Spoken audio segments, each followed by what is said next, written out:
Mad Rabbit, India's finest audio wearable brand, starting at 999. Cinema தான் அப்படின்னு decide பண்ற ஒரு பாயிண்ட் இருக்கும்ல. ஸோ அந்த ஒரு உந்துதல் இதுதான் நம்ம பண்ண போறோம் அப்படின்ற அந்த தாட் எப்போ வந்துச்சு சார்? சிறப்பு ஒளிமொழின்னு போடுவாங்க, காலையில் போடுவாங்க. அதில் வந்து 2 படத்தோட பாடல்களும் வருது.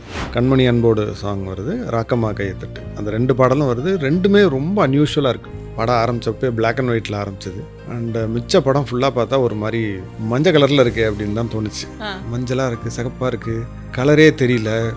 ரஜினி சார் ஸ்டைலே பண்ண மாட்டேங்கிறாரு, சிகரெட் போட்டு பிடிக்க மாட்டேங்கிறாரு, ஆனால் அவர் ரொம்ப பிடிச்சிருக்கு சரி அப்படின்னு சொல்லிட்டு வெளில வந்து அப்போ ஏதோ இந்த படத்தில் இந்த நடிகர்கள் எல்லாமே யாரோ வேலை பார்த்துருக்காங்க, இதில் ஏதோ நடந்திருக்கு, there is a brain behind this movie அப்படிங்கிறது அப்போ தான் புரிஞ்சுது. ஸோ வெளியில் வந்து போஸ்டரை பார்த்தேன், அதில் நிறைய நடிகர்கள் பேர் அல்லாமல் சிலர் பேர்லாம் இருந்தது. அது எல்லாத்தையும் மெமரைஸ் பண்ணிக்கிட்டேன். திரும்பி ஏதாவது ஒரு போஸ்டரில் இவங்க பேர்லாம் பார்த்தா அந்த படத்தை திருப்பி போய் பார்க்கணும், இது என்னன்னு தெரிஞ்சுக்கணும் அப்படின்னு அப்போ ஒரு ஆசை வந்தது. இப்படி தான் அது, தட்ஸ் ஹவ் இட் ஸ்டார்டட். எனக்கு டைரக்ஷன் பிடிக்காதுமா, அப்படியா? இப்போவும் பிடிக்காது. எனக்கு பிடிக்காதுன்னா ஐ அம் ஸ்கேர்ட் ஆஃப் டைரக்ஷன். ஃபோட்டோகிராஃபியில் இன்ட்ரெஸ்ட் இருந்தது, பட் டீப் இன்சைட் ரைட்டர் ஆகணுங்கிறது தான் ஆசை. ஆனால் அது எல்லா நாளும் எழுதுவேனா அப்படி நினச்சா எழுதுவேனா அப்படி கிடையாது. ரொம்ப ரேராக எப்பயாவது எழுதுவேன், ஆனால் அது ரொம்ப ஃபுல்ஃபில்லிங்காக இருக்கும். அப்படி தான் 96 எழுதுனது. என்னென்னா இந்த படம் நம்ம ஊருக்கே ஒரு கர்ஸ், ஒரு சாபக்கேடு இருக்குது. என்னென்னா படம் நல்லா இருக்குது ஆனால் ஓடுமான்னு தெரில. அதாவது எப்படின்னா நல்லா சாப்பாடு நல்லா டேஸ்ட்டாக இருக்குது ஆனால் சாப்பிட்லாமான்னு தெரில. இந்த மாதிரி ஒரு முட்டாள்தனம்னே சொல்லலாம். அது இங்கே இருக்குது. கேமராமேனாக இருக்கும்போது நடுவில் கொஞ்சம் பக்கத்தை காணும்னு ஒரு படத்துக்கு இது நடந்தது. கிட்டத்தட்ட ஒரு 12 ஷோ போட்டோம். பார்த்தவங்க எல்லாரும் படம் சூப்பர் ஆனால் இது ஓடுமான்னு தெரில அப்படின்னாங்க. அதே இது அப்படியே ரிப்பீட் ஆகுது 96. எனக்கு என்னென்னா மனசுக்குள்ளே ஒரு விஷயம் அப்போவே தோணிடுச்சு, இந்த படம் தேட்டருக்கு வந்துச்சுன்னா 100 days கட் ஃபீலிங். ஆமாம், எனக்கும் ப்ரொடியூசருக்கும் ஒரு சின்ன வாக்குவாதமாகி அப்போ வந்து நான் சேலஞ்ச் பண்ணுறேன், தைரியம் இருந்தால் படத்தை ரிலீஸ் பண்ணுங்க, 100 days ஓடலைன்னா நான் இந்த இண்டஸ்ட்ரியை விட்டு நான் போயிடுறேன். ஓப்பன் சேலஞ்ச் இது, open challenge. Oh my god. 99 நாள் ஓடினா கூட நான் வெளில போயிடுறேன். ஒரு சிலர் தான் வந்து இது ஒரு நல்ல படம்னு சொல்லி வந்து நம்மளை பாராட்டுவாங்க. சிலர் வந்து நம்மளை என்ன சொல்கிறது, இவனுக்கு எப்படி அது நடக்கலாம் அப்படின்னு சொல்லி நம்மளை கொஞ்சம் காலி டவுன் பண்ணுறதுக்கு ரொம்ப ஒருத்தர் 2 பேர் பண்ணால் பரவாயில்ல, அவங்க வர்றாங்கன்னு அவங்க கூட சேர்ந்து ஒரு 100 பேர் வருவாங்க. அது ரொம்ப it was very depressing, heartbreaking. அது நிறைய ஆர்டிஸ்ட், நிறைய பேர், நிறைய ஒரு பம்பார்டடான விஷயங்கள், ஜைஜான்டிக்கான விஷயங்கள், அப்படி ஒரு பயங்கரமான கலர்ஃபுல் எலிமெண்ட்ஸ் எல்லாம் காமிச்சு ஒரு கதையை நகர்த்துறது I think it's comparatively easier than சின்ன நுவான்சஸ் ஆஃப் இமோஷன்ஸ், சின்ன பாண்டிங். அப்போ இந்த ஒரு நுவான்ஸ் இருக்குல்ல, அதில் ஒர்க் பண்ணி, அதில் வந்து ப்ளே பண்ணி, அதில் கதைகள் பில்ட் பண்ணுறதுல கீனாக இருக்கிறீங்கன்றது உங்களுடைய இந்த மெய்யழகன் பார்க்குறப்ப தெரியுது. எதனால் அப்படி ஒரு விஷயம்? Why you're attracted to that particular way of filmmaking?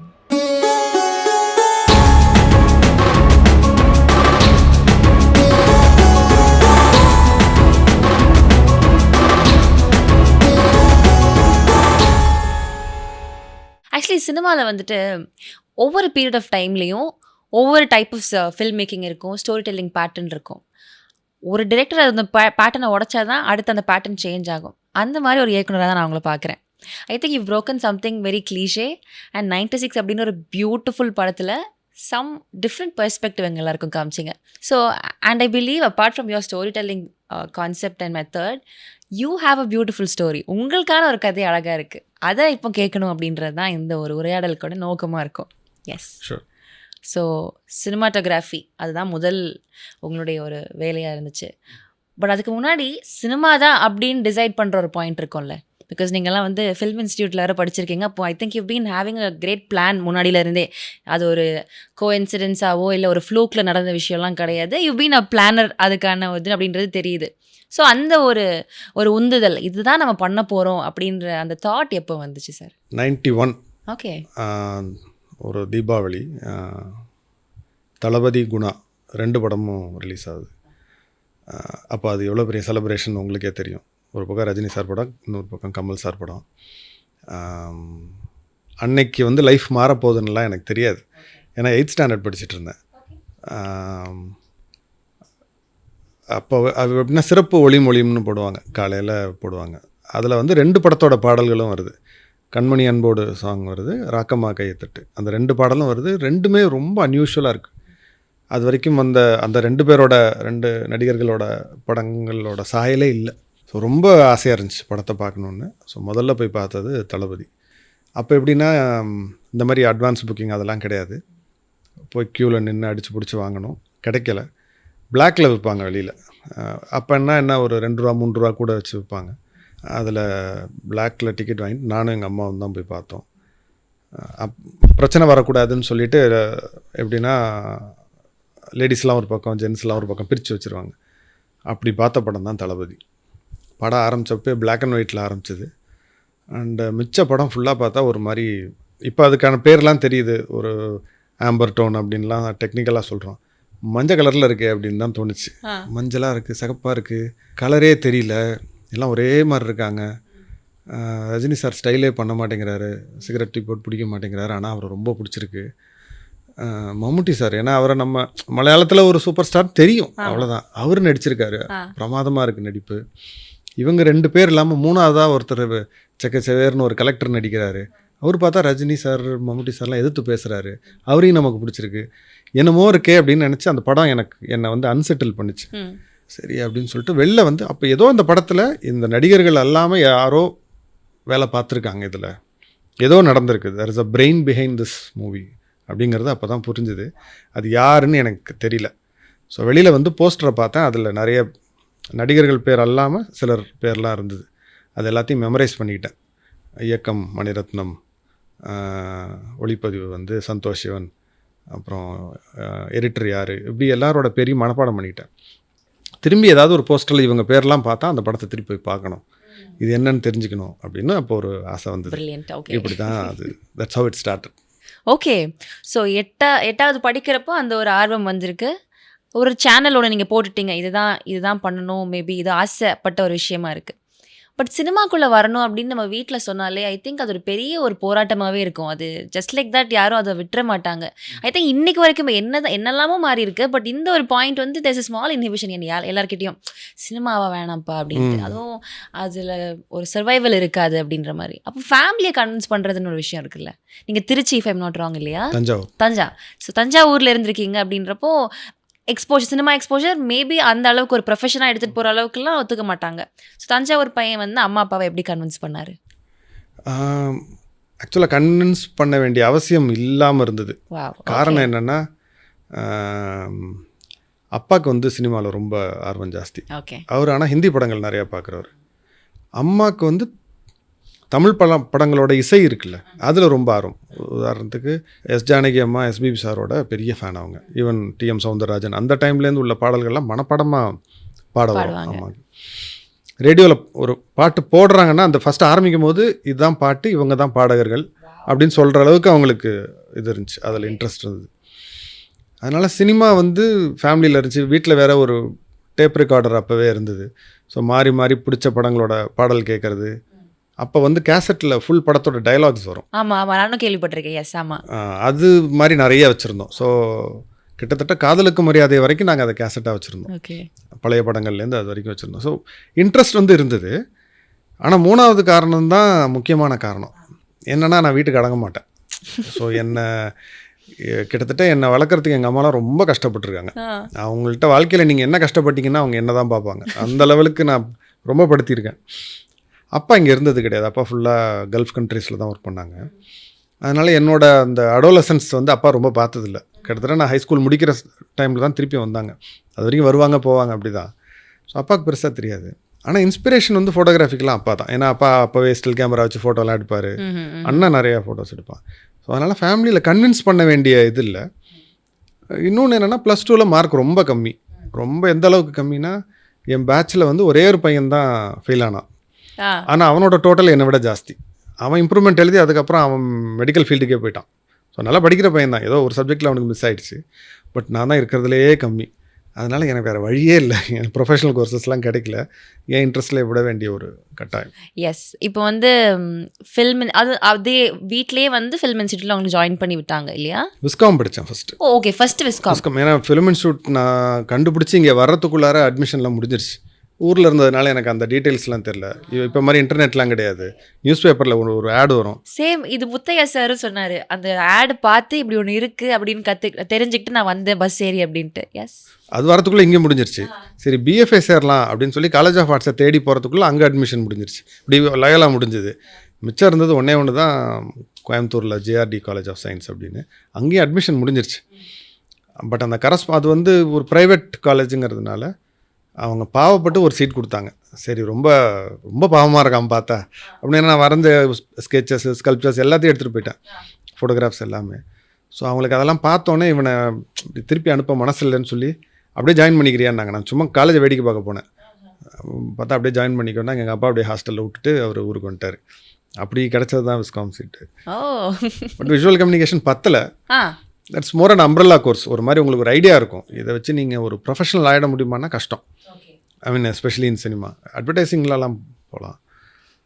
So எனக்கு அது பத்தாததுனால அங்கேருந்து வந்து இங்கே ஃபிலிம் இன்ஸ்டியூட்டில் படித்தேன், சினிமாட்டோகிராஃபி படித்தேன். ஸோ சினிமாட்டோகிராஃபி தான் பண்ணணுன்றது தான் இன்ட்ரெஸ்ட். ஆக்சுவலாக சினிமாட்டோகிராஃபிங்கிறத விட எனக்கு நேஷ்னல் ஜியோகிராஃபியில் வந்து ஃபோட்டோகிராஃபராக போகணுங்கிறது தான் ஆசை. அந்த இமேஜஸ் மேலே ஒரு பயங்கர ஒரு இது கிரேஸ் இருந்தது. அந்த லெவல் ஆஃப் இமேஜரிக்கு போகணும் அப்படிங்கிறது தான் ஆசை. பட் அது ரொம்ப டிஃபிகல்ட்டுன்னு தெரியும். இந்தியன்ஸ் பெருசாக அதில் த்ரைவ் ஆனதில்லை. ஃபோட்டோகிராஃபி, அதாவது நேஷ்னல் ஜியோகிராஃபிக் ஃபோட்டோகிராஃபி போக முடியல, பட் வைல்ட் லைஃப் ஃபில்ம் மேக்கிங்குள்ளே போக முடிஞ்சுது. அல்ஃபோன்ஸ் ராய்ன்னு சொல்லி ஒரு கேமராமேன், அவர்கிட்ட தான் சேர்ந்தேன். என்னோடய முதல் குரு அவர் தான், ஃபோட்டோகிராஃபி குரு. அவர்கிட்ட சேர்ந்து ஒரு 6 years ஒர்க் பண்ணேன். That was a great experience. But அவரும் அதுக்கப்புறம் அப்படியே மூவிஸ்குள்ளே போயிட்டார். ஸோ அவர் போனப்புறம் நானும் இந்த பக்கம் நான் மூவிஸ்குள்ளே. Okay, somewhere I see little of yourself in me. நானும் வந்து காலேஜ் படிக்க முன்னாடி வந்து என்ன ஆகணும் அப்படின்னு கேட்டால் எனக்கு பிபிசியில் ஒர்க் பண்ணணும் அப்படின்ட்டு. ஸோ வந்து அது சம்வேர் நேஷ்னல் ஜியோகிராஃபியில் வந்து ஒரு ஒர்க் பண்ணோம். Our aims were little higher and அது நல்லா இருக்குல்ல அந்த ஒரு விஷயம். அதுக்கான ஒரு சேனல் நம்ம போகிறோம். அதோட ஸ்டாண்டர்ட் வேற இல்லை. பிபிசியோ நேஷ்னல் ஜியோகிராஃபி அவங்க ஸ்டார்ட் பண்ணுற இடமே ரொம்ப ஒரு ஹை இதுலேருந்து தான் ஸ்டார்ட் ஆகும். ஸோ சினிமாட்டோகிராஃபி படித்தாச்சு, ஃபில்ம் இன்ஸ்டியூட் வந்தாச்சு. பட் இதை வந்து திருப்பி ப்ராக்டிக்கலாக நம்ம அப்ளை பண்ணணுன்ற ஒரு விஷயம் இருக்குல்ல. படித்தாச்சு, யூர் ஸ்கில்ட் நவ். அதை எக்ஸ்பெரிமெண்ட் பண்ணி பார்க்குறதுக்கோ அதை இன்னும் மேற்கேற்றுறதுக்கோ ஒரு வேலை இருக்குது. அதான் இப்போ நம்ம படத்துக்கு போக போகிறோம். யார்கிட்டயாவது ஐடியா ஒர்க் பண்ணுறதோ அதுக்கான விஷயங்கள். அது எப்படி நடந்தது?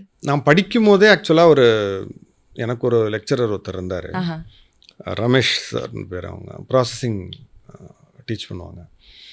அவர் வந்து எப்படின்னா பயங்கர நாலேஜபிள் பர்சன் அண்ட் கொஞ்சம் அன்கன்வென்ஷ்னலான கொஞ்சம் எக்ஸ்பெரிமெண்ட்லாம் பண்ணுவாங்க. அந்த மாதிரி ஒரு டைப்பு ஆளே ரொம்ப அப்படி டாலாக இருப்பாங்க. ஒரு ஜைஜான்டிக் ஃபிகர் அவங்க. So he use to டீசஸ். ஒரு கேள்வியை கேட்பார், பதில் தெரியாமல் முழிப்போம். உங்களுக்குலாம் இவ்வளோ தாண்டா ஆர்வம், உங்களுக்கு இதெல்லாம் உங்களுக்கு தேவைப்பட, சும்மா படித்து எக்ஸாம் எழுதிட்டு போயிருங்க அப்படின்றவார். அது நம்ம ஈகோ பயங்கரமாக இது பண்ணுவோம். சொல்லிட்டாரு, போய் தேடுவோம் புக்கெல்லாம். புக்கு கிடைக்காது. அப்புறம் அதுக்கே திரும்பி அவர்கிட்ட தான் வரணும். சார் தேடணும், அந்த புக்கு இல்லைன்னா கேட்கணும்டா நீ என்கிட்ட அப்படின்னு சொல்லி அந்த புக்கு எந்த ரேக்கில் இருக்குது என்னெல்லாம் சொல்லுவார். தேடி எடுத்து திரும்ப அந்த புக்குன்னா எப்படியும் ஒரு 400 பக்கம் இருக்கும், அதில் எங்கே இருக்குது. So he use to make us seek things. தேட தெரியணும் முதல்ல அப்படின்னு அவர் தான் இது பண்ணி அப்படி அவர்கிட்ட ஒரு 2-3 தடவை நான் கொஞ்சம் நல்ல பேர் வாங்கிட்டேன். ஓகே, அதனால் அவர் மார்க் பண்ணிட்டார். இன்னொன்று கிளாஸில் வந்து கேட்பாங்க யார் எதில் போகணும் அப்படின்னு. நிறைய பேர் சினிமா சொல்லுவாங்க, சில டெலிவிஷன் சொல்லுவாங்க, அட்வர்டைஸிங். நான் மட்டும் எந்திரிச்சு நான் வந்து வைல்ட் லைஃப் கேமராமேன் ஆகணும், நேஷ்னல் ஜியோகிராஃபிக் போகணுன்னோட அங்கேயே வட்டம் கட்டிட்டேன். ஆமாம் சரி அப்படின்னு சொல்லி ஒரு நாள் கூப்பிட்டு லேபில் ஒரு சின்ன ஃபோட்டோ ஒன்று இருக்கும், ஒரு பையன் சைக்கிளை வச்சு நிற்கிற மாதிரி. அந்த ஃபோட்டோவை காமிச்சு இந்த ஃபோட்டோவை பார்த்தா அவங்களுக்கு என்ன தோணுது அப்படின்னு கேட்டாங்க. ஆளாளுக்கு ஒன்று சொன்னாங்க. எல்லாமே அவங்களுக்கு தோன்றது கரெக்டாக தான் சொன்னாங்க. எனக்கு மட்டும் என்னமோ அது சாதாரண ஃபோட்டோ, ஒரு பையன் நம்ம ஊரில் ஒரு தோட்டத்தில் அப்படி நிற்கிற மாதிரி தான் ஒரு ஃபோட்டோ. ஆனால் அதில் ஏதோ ஒரு பர்ஃபெக்ஷன், ஏதோ ஒரு ஹை ஸ்டாண்டர்ட் இருக்குது தெரிஞ்சுது.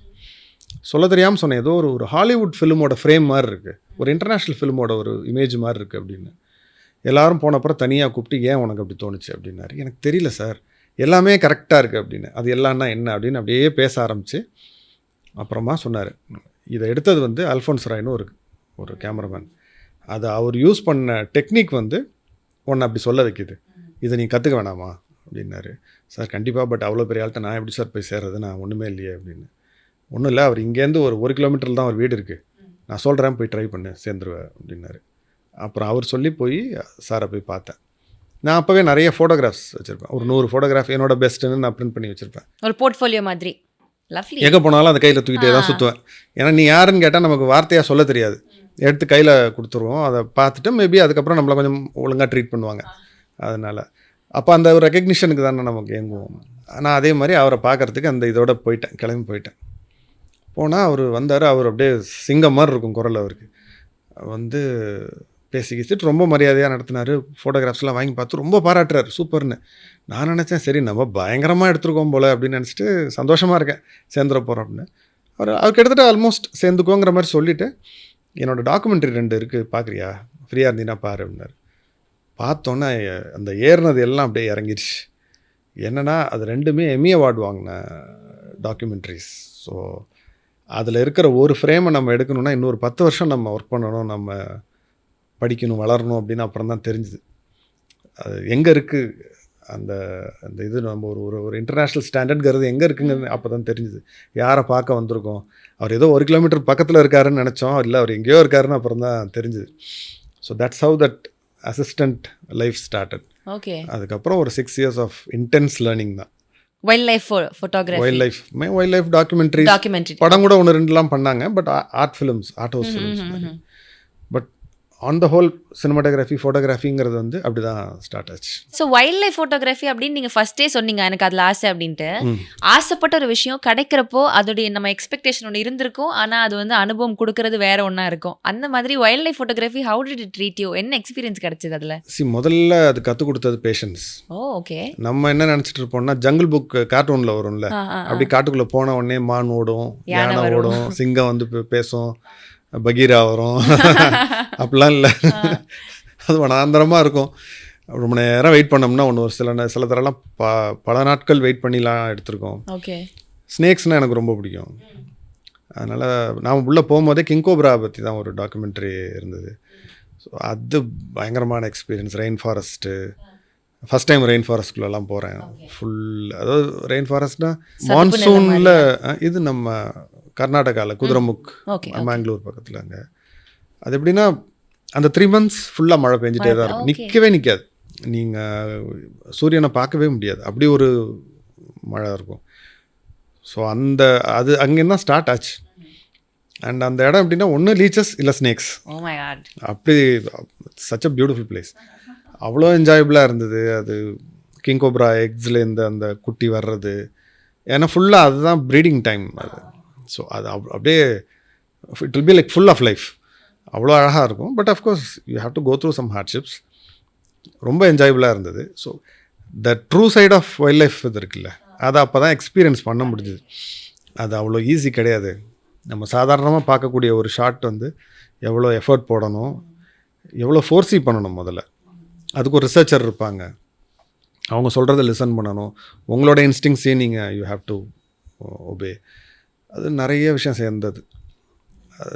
அது இல்லாமல் டெக்னிக்கலாக also you have to evolve. ஏன்னா நான் உள்ளே போகும்போது ஃபிலிம்ஸ் சூப்பர் 16 ஷூட் பண்ணிக்கிட்டே இருக்கோம்.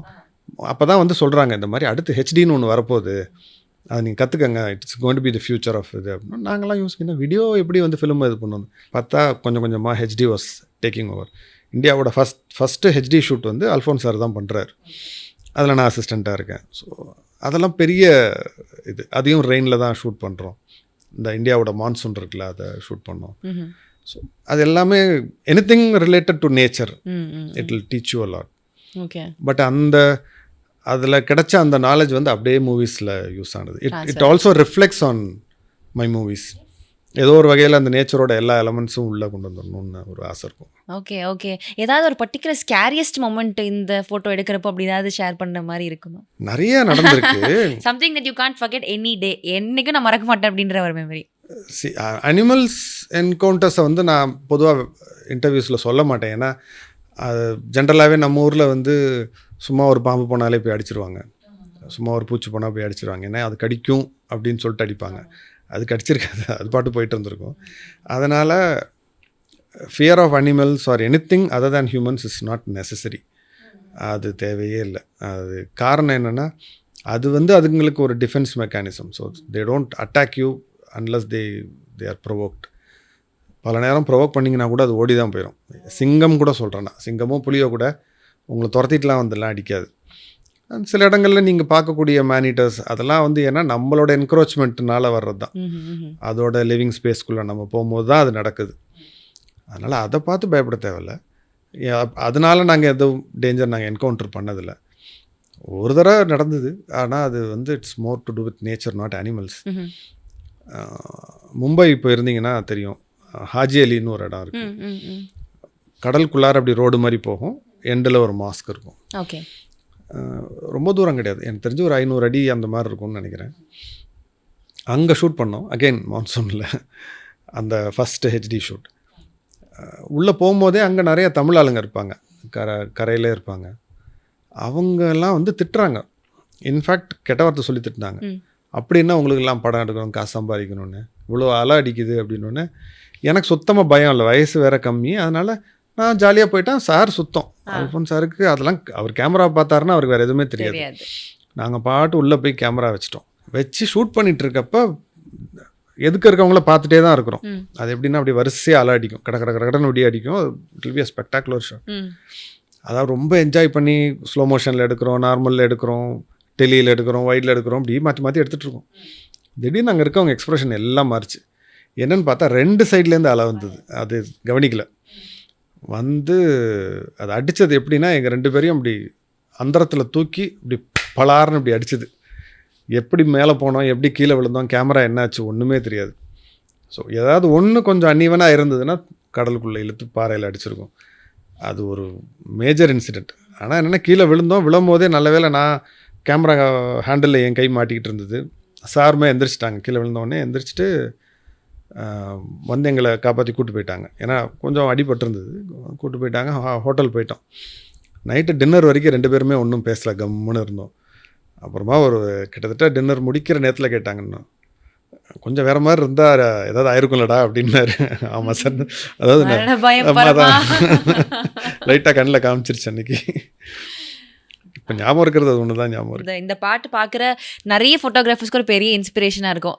அவங்க ஒன்று நினச்சிருப்பாங்க, உள்ளே போனால் இப்படி இருக்கும். நீங்கள் அனிமல்ஸ் பற்றி சொன்ன விஷயமா இருக்கலாம், அந்த ஒரு perspective everything. I mean it will be great use for lot of people. So இப்போ வந்து வைல்ட் லைஃப் ஃபோட்டோகிராஃபிலேருந்து அப்படி வரீங்க படம், அந்த ஜேர்னி. ஏன்னா நிறைய பேருக்கு வந்து என்னதான் ஒரு வெல்வர்ஸ்ட் பர்சனாக ஒரு துறையில் இருந்தாலும் அடுத்து இன்னொன்றுக்கு வர்றப்போ அவங்க ஸ்க்ராட்ச்லேருந்து தொடங்குற மாதிரி இருக்கும், இல்லை அதுக்கான வாய்ப்புகள் வந்து அதுவுமே ஈஸியாக அமையாது, அது ஒரு இதாக இருக்கும். உங்களுக்கு எப்படி இருந்துச்சு sir? Was it easy or அது நடந்துச்சா? ஈஸியானா ஆக்சுவலாக ஈஸியாக தான் இருந்தது. ஏன்னா ஓகே, ஃபிலிம் இன்ஸ்டியூட் படிச்சுட்டு இருந்ததுனால ஒரு அது ஒரு ஆட் ஆன். ஃபோட்டோகிராஃபி தெரியும். ஆமாம், நான் ஃபிலிம் இன்ஸ்டியூட் வரதுக்கு முன்னாடியே நான் ஹிமாலயாஸ்லாம் போய் கொஞ்சம் ஃபோட்டோஸ்லாம் எடுத்துகிட்டு, okay. So I had a profile. கஷ்டமாக இல்லை, ஆனால் என்னென்னா அப்போ தான் தமிழ் சினிமா வந்து ஒரு ஒரு ஒரு ஹையில் இருந்தது. ஓகே, நிறைய கேமராமேன் இருந்தாங்க, ஒரு நியூ வேவ் ஆஃப் டைரக்டர்ஸ்லாம் அப்போ தான் வந்தாங்க. லிங்குசாமி சார்லாம் வந்த டைம். ஸோ நல்லா இருந்துச்சு ஆக்சுவலாக இண்டஸ்ட்ரி அப்போ. அதனால் சான்ஸ் கிடைக்கிறதும் கொஞ்சம் கஷ்டமாக இருக்கும். ஏன்னா யார்கிட்ட போனாலும் ஒரு 8-10 பேர் அசிஸ்டன்ஸ் இருப்பாங்க. நான் ட்ரை பண்ணது ரத்னவேல் சார்கிட்ட தான். ரத்னவேல் சார் வந்து அப்போ என்னென்னா அவர் சேது முடித்து நந்தா பண்ணி முடிச்சிட்டாங்க அந்த டைம். ரொம்ப கஷ்டமாக இருக்கும், ஆனால் அவர் நல்லா ரெஸ்பாண்ட் பண்ணுவார். அவர் எனக்கு காலேஜ் சீனியர் வேறு, அதனால் நல்லா ரிசீவ் பண்ணி பேசுவாங்க. ஆனால் என்னென்னா சான்ஸ் மட்டும் கிடைக்காது. 8 பேர் இருக்க இடத்துல என்ன சேர்த்து என்ன பண்ணுறது, அதனால் அப்படியே டைம் ஆகிட்டே இருந்தது. அப்போ தான் வந்து சரி ரொம்ப வெயிட் பண்ணாத, வேறு யார்ட்டையாவது ட்ரை பண்ணுன்னு சாரே சொன்னதுனால என்ன பண்ணுறதுன்னு யோசிச்சுட்டு இருந்தேன். அப்போ ரவி கே சந்திரன் சார் வீடு எங்கள் வீட்டுக்கு பக்கத்துலேயே தான் இருந்துச்சு. ஆனால் ஒரு பெரிய கேமராமேன், அதாவது ரத்னவேல் சாருக்கெல்லாம் சீனியர் அவங்க. ஓகே. அப்போ அவங்கள்ட்ட ட்ரை பண்ண சொன்னாங்க. எனக்கு கொஞ்சம் பயம், ஏன்னா சார் கொஞ்சம் ரொம்ப சீரியஸ் டைப்பு, கொஞ்சம் ஸ்ட்ரிக்ட். ஆமாம், சிரிக்கவே மாட்டாங்க, ஒரு மாதிரி சீரியஸாகவே இருப்பாங்க. சரி எப்படா, சரி போவோம் பார்த்துப்போம் அப்படின்ட்டு கூட ஒரு பையனை கூட்டி, அதாவது என்னோடய டைரக்டர் ஃபிலிம் இன்ஸ்டியூட்டில் எனக்கு டைரக்ஷன் ஸ்டூடெண்ட் ஒருத்தர் இருப்பான், அவனையும் கூட்டிகிட்டு நாங்கள் 2 பேரும் தான் போனோம். கையில் அதே மாதிரி ஆல்பத்தோடு போயிருந்தேன். போயிட்டு கேட்டோன்னே கொடுத்துட்டு இந்த மாதிரி உங்கள்கிட்ட சேரணும் சார், அது மட்டும் எப்படியே வாய திறன்னு சொல்லிட்டீங்க. கொடுத்தோன்னே அவர் அப்படியே ஒரு மாதிரி பார்க்குறாரு, இவன் என்ன பேச மாட்டேங்கிறான், இவனுக்கு பேசுகிறதுக்கு என்ன பக்கத்தில் ஒரு ஸ்பீக்கர் வேறு அப்படின்னு ஒரு மாதிரி நக்கலாக பார்த்துட்டு ஆல்பத்தை வாங்கிட்டு சொன்னார். இப்போவே சொல்லிடுறேன், இந்த கிழவி, குழந்த, சன்செட்டு, பறவை, அந்த தூரத்தில் மேற எரும மாடு, இதெல்லாம் இந்த ஃபோட்டோவில் இருந்து தூக்கி வீசிடுவேன் அப்படின்னாரு. சார் அப்படி ஏதாவது இருந்ததுன்னா நீங்கள் தூக்கி வீசுறதுக்கு முன்னாடி நான் வெளில போயிடுறேன் சார்ன்ட்டு ஏதோ தைரியத்தில் சொல்லிட்டேன். ஏன்னா அதெல்லாம் அதில் இல்லைன்னு எனக்கு தெரியும். ஏதோ ஒரு தைரியத்தில் சொல்லிட்டேன். சொன்னப்புறம் பயம் வந்துருச்சு, ஐயோ ஓவரா பேசிட்டோம், இது அதை விட கேவலமாக இருக்குன்னு சொல்லிட்டாருன்னா என்ன பண்ணுறதுன்னு. நல்ல வேலை அப்படியே பார்த்துட்டே இருந்தார். என்ன நினச்சாருன்னு தெரியல, பார்த்து முடிச்சு திரும்ப கை நீட்டினார். அதாவது அவராக அசியூம் பண்ணிட்டார் நான் இன்னும் எக்ஸ்ட்ரா வச்சுருக்கீங்கன்ட்டு. உள்ளே இன்னும் 3 இருந்தது, 3 பஞ்ச் ஆஃப் ஆல்பம் இருந்துச்சு. ஒன்று நான் எடுத்து கொடுக்குறேன், பொறுமையாக பார்க்குறாரு. பார்த்து முடிச்சுட்டு எல்லாத்தையும் கொடுத்துட்டு, நீ வந்து நாளை மறுநாள் வா அப்படின்ட்டார். எதுவுமே சொல்லிவிட்டு அவரோட வீட்டில் எப்படின்னா ஒரு இந்த டோர் இருக்கும், அந்த ஒரு ஆட்டோமேட்டிக் டோர் ஒன்று. அவர் உள்ளே போயிட்டாருன்னா அதுவே படாருன்னு சாத்திக்கும். அதுக்கப்புறம் நீங்கள் நினச்சா கூட ஒன்றும் அவர்கிட்ட பேச முடியாது, அவ்வளோதான், அது டைட் ஷர்ட். அது மாதிரி சொல்லிட்டு டப்புன்னு உள்ளே போயிட்டார். சரின்ட்டு நான் ஐயோ என்னாச்சுன்னு தெரியலையே அப்படின்னு நினச்சிட்டு போயிட்டு 2 நாள் கழித்து வரேன். வந்தால் அவர் அந்த ஒரு நாள் கேப்பில் போயிட்டு, ஏன்னா அவர் கேமராமேன் ஆகிட்டார்ல, அவர் ஸ்டில்ஸ் எடுக்கிறதுக்கெலாம் அவருக்கு டைமும் இல்லை, தேவையும் இல்லை. சும்மா ஒரு ஜாலியாக போய் அவர் ஃபிஷர்மேன் ஸ்கூலில் போய் அவர் கொஞ்சம் ஸ்டில்ஸ் எடுத்துகிட்டு, கான்டாக்ட் ஷீட்டுன்னு சொல்லுவோம், இந்த சைஸ்லேயே இருக்கும், அதை மாதிரி பிரிண்ட் பண்ணி ரெடியாக வச்சுருந்தார். காமிச்சு இதில் உனக்கு இதெல்லாம் எது பிடிச்சிருக்கு சொல்லு அப்படின்னாரு. எனக்கு அந்த இதே புரியல, அந்த ப்ராசஸே என்னன்னு புரியல. அவர் எடுத்தது எப்படி நம்ம எது நல்லா இருக்குன்னு சொல்கிறது, பேசாமல் எல்லாம் நல்லா இருக்குன்னு சொல்லிடுவோமா, அப்படி சொன்னால் அதுவும் நல்லா இல்லை. ஏன்னா அதில் பெஸ்ட் இருக்கும் கண்டுபிடிச்சிருவாங்க, அதுலேயும் பெஸ்ட் இருக்குது, எல்லாம் நல்லா இருந்தாலும் அதில் பெஸ்ட்டுன்னு இருக்குது. சரி சொல்லுவோம் அப்படின்னு சொல்லிட்டு சிலதை மார்க் பண்ணி சொன்னேன். பார்த்தா அவருக்கும் அதான் பிடிச்சிருந்தது. எடுத்துகிட்டு போய் பிரிண்ட் பண்ணிட்டு வாப்போ அப்படின்னாரு. போய் பிரிண்ட் பண்ணிட்டு வந்தேன். கொடுத்தோன்னே சரி நல்லாயிருக்கு, அசிஸ்டண்ட்டாக சேர்ந்துக்கோ அப்படின்னாரு. So that's how it started. So அவரை அண்டர்ஸ்டாண்ட் பண்ணிக்கவே முடியாது. Man of few words and is a very very serious cameraman. அதனால் அவர்கிட்ட அந்த ஒரு படம் தான் ஒர்க் பண்ணேன், பாய்ஸ்ன்னு ஒரு படம் மட்டும்தான் ஒர்க் பண்ணேன். But that was a great start. அப்படிதான் ஸ்டார்ட் ஆச்சு. But I met with an accident. அந்த படம் முடிக்கிறதுக்குள்ளார ஒரு சின்ன ரோட் ஆக்சிடென்ட் ஆகிடுச்சு. So I dislocated my backbone. ஒரு 3 இடத்துல டிஸ்லோகேட் ஆகி I had to be bedridden for ஒரு 1 year. அதில் கொஞ்சம் பிரேக் ஆகிடுச்சு. அப்போ நல்ல வேளை அப்போ சாரோட சப்போர்ட்லாம் இருந்தது. அவர் நான் திருப்பி வரணும்னு ரொம்ப துடிக்கிறேன்னு சொல்லிவிட்டு அவங்க அண்ணன்லாம் ஃபோட்டோகிராஃபி ப்ராக்டிஸ் பண்ண ஒரு கேமரா அவர் வச்சுருந்தார். அப்போவே அது கிட்டத்தட்ட 2 லட்சத்தில் போகும் அந்த கேமரா செட். அதை கிஃப்டாக கொடுத்து, நீ ஸ்டில்ஸ் எடு, அவசரப்படாது, திருப்பி வந்தீங்கன்னா ஏதாவது ஆகிட போகுது அப்படின்னு சொல்லி கொடுத்து என்ன கொஞ்சம் சமாதானப்படுத்தி வச்சு கொஞ்ச நேரம் காம் பண்ணி வச்சுருக்காங்க. ஏன்னா அது திருப்பி உடனே அது வேர்சன் ஆகும். முடிச்சுட்டு திருப்பி ரவிகே சார்ட்ட சேர முடியல, ஏன்னா அவங்க ஹிந்தி ஃபிலிம்ஸ் போயிட்டாங்க. அண்ட் தேங்க்ஃபுல்லி ரத்னவேல் சார்ட்ட அப்போ சான்ஸ் கிடச்சிது. பேரழகனில் ஜாயின் பண்ணேன், சூர்யா சாரோட படம். அப்புறம் பேரழகன், மாயாவி, அப்படியே வாரணமாயிரம் வரைக்கும் சாரோட தான் ஒரு 5 படம் ஒர்க் பண்ணேன். ஸோ அதுதான் என்னுடைய assistant life. So major films work பண்ணது ராண்டி சார்ட்டு தான். ஓகே, இவ்வளோ ஒரு பேஷனட்டான ஒரு சினிமாட்டோகிராஃபர் டிரெக்ஷனுக்குள்ளே வரணும் அப்படின்ற ஆசை எப்படி சார்? ஏன்னா நீங்கள் சொல்கிற விஷயத்துலேயே இருக்கட்டும், அந்த கேட்டு சாத்தினப்போ டைட் ஷாட் அப்படின்னு நீங்கள் சொன்னீங்கன்னு நினைக்கிறேன். Sir cameraman sir, yeah. So I think you just visualise every thing like that, your brain is functioning that way அப்படின்ற மாதிரி எனக்கு ஃபீல் ஆகுது. இவ்வளோ காதல் கேமரா மேலே இருக்கிற ஒரு பர்சன் படம் எடுக்க போகிறேன், டிரெக்டர் ஆக போகிறேன் அப்படின்றப்போ ஐ திங்க் அதுலேயுமே இதை விட அதிகமான ஒரு இன்ட்ரெஸ்ட்டோ ஒரு பேஷனோ இருந்திருக்கணும், if you had to choose it அப்படின்றப்போ. அந்த மொமெண்ட் எப்படி? எனக்கு டைரக்ஷன் பிடிக்காதுமா. அப்படியா? இப்போவும் பிடிக்காது. எனக்கு பிடிக்காதுன்னா ஐ அம் ஸ்கேர்ட் ஆஃப் டைரக்ஷன். ஓகே. ஏன்னா you have to deal with people. Okay, அது எனக்கு சுத்தமாக வராது. அண்ட் என்னென்னா நான் என்ன நினைக்கிறேங்கிறது எனக்கு ஒரு தடவை கூட சரியாக எனக்கு கம்யூனிகேட் பண்ண வந்ததில்லை. Okay. So I still have that drawback. அது வேறு டேரக்டர் ஆனதுனால அது அப்படி வேறு வழி இல்லாமல் கற்றுப்போம்ல. இல்லை, இப்போ அழகாக கற்றுக்கிட்டீங்கன்னு நினைக்கிறேன். Your story telling is beautiful. I mean அழகான இதாக நரேட்டிவாக இருக்குது. அதுக்கு காரணம் என்னென்னா எனக்கு ரைட்டர் ஆகணுங்கிறது தான் இன்ட்ரெஸ்ட். சினிமாட்டோகிராஃபி கூட எனக்கு 2வது தான். ரைட்டர் ஆகணும்னு சொல்லிட்டு தான் வந்தேன். பட் ஆரம்பத்திலே எங்கள் அண்ணனோட ஃப்ரெண்டு ஒருத்தர் அக்கறையில் தான் சொன்னார், என்னடா ஆகணும் உனக்குன்னு கேட்டேன். எனக்கு ரைட்டர் ஆகணும்னு. இது எப்படி தெரியுமா இருக்குது, எனக்கு பிச்சைக்காரன் ஆகணும்னு ஒருத்தன் பெருமையாக சொல்கிற மாதிரி இருக்குது. எந்த ரைட்டருக்கடா இந்த ஊரில் காசு தராங்க? அதெல்லாம் நான் வேறு இண்டஸ்ட்ரியிலலாம் மேபி தருவாங்க, தமிழில் அப்படி ஒரு கல்ச்சர் இல்லை. அதனால் மறந்துடு, இதுக்கப்புறம் நான் இந்த நினப்பே உன்ட்ட இருக்கக்கூடாது, ரைட்டர் ஆகணும்னு. ஒழுங்காக எதாவது டெக்னிக்கலாக கற்றுட்டு நீ போயிரு அப்படின்னாரு. ஃபோட்டோகிராஃபியில் இன்ட்ரெஸ்ட் இருந்தது, பட் டீப் இன்சைட் ரைட்டர் ஆகணுங்கிறது தான் ஆசை. ஆனால் அது எல்லா நாளும் எழுதுவேனா, அப்படி நினச்சா எழுதுவேனா, அப்படி கிடையாது. ரொம்ப ரேராக எப்பயாவது எழுதுவேன், ஆனால் அது ரொம்ப ஃபுல்ஃபில்லிங்காக இருக்கும். ஓகே. அப்படி தான் 96 எழுதுனது. ஓகே. எழுதிட்டும் டைரக்ஷன் பண்ணுற இன்ட்ரெஸ்ட்லாம் இல்லை. எழுதி ஃப்ரெண்ட்ஸ்டெல்லாம் சொல்லிவிட்டு, சேது ஃப்ரெண்டுங்கிறதுனால அவர்கிட்ட சொல்லிட்டு அப்படியே கொடுத்துடலாம், யாரையாவது பண்ண சொல்லுங்கன்னு கொடுத்துடலாம், அப்படி தான் நினச்சேன். ஓகே. சேதுக்கு என்னென்னா என்ன பிடிக்கும், அதனால் அவர் கதையை கேட்டு முடிச்சுட்டு கதை அவருக்கு பிடிச்சிருச்சு. ஓகே. நான் சொன்னேன், நீங்கள் உங்களுக்கு ஓகே என்ன சொல்லுங்கள், நான் ஏதாவது ஒரு டேரக்டரை உங்களை ஃபாலோ பண்ண சொல்கிறேன்னு. நீங்கள் பண்ணலையா அப்படின்னாரு. இல்லை நான் பண்ணல, நான் ஏன் பண்ணுவேன், எனக்கு டைரக்ஷனுக்கு சம்மந்தமே இல்லை, நான் யாரையா சொன்னேன். நீங்கள் டைரக்ட் பண்ணுறதுன்னா நான் பண்ணுறேன், இல்லைனா நான் பண்ணல அப்படின்னு ஒரே வார்த்தையில் தேங்க்ஸ் டு சேதுனா. உள்ள மனசில் வந்து நோன் தான் வருது, ஆனால் தலை இப்படி தான் ஆடுது.